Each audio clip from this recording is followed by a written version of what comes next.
के दुष्परिणाम। ठीक है,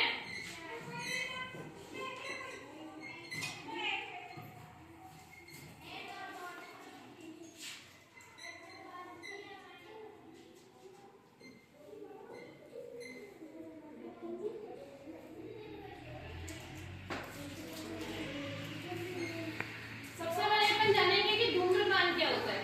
ठीक है, धूम्रपान का मतलब किसी भी प्रकार की सुपारी खाना, गुटखा खाना, बीड़ी या सिगरेट पीना, शराब पीना, ऐसी कुछ जो भी चीजें है ना, ये सारी खराब चीजें होती है, गंदी चीजें होती है।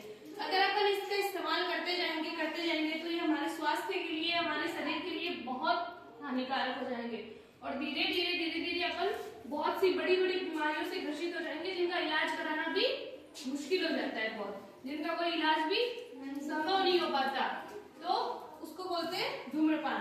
यानी अगर अपन किसी को भी देख रहे हैं कि वो सुपारी खा रहा है, गुटखा खा रहा है, ड्रिंक कर रहा है, यानी शराब पी रहा है, सिगरेट और बीड़ी कुछ भी हो, उन सबको अपन किस कैटेगरी में लेते हैं? धूम्रपान की कैटेगरी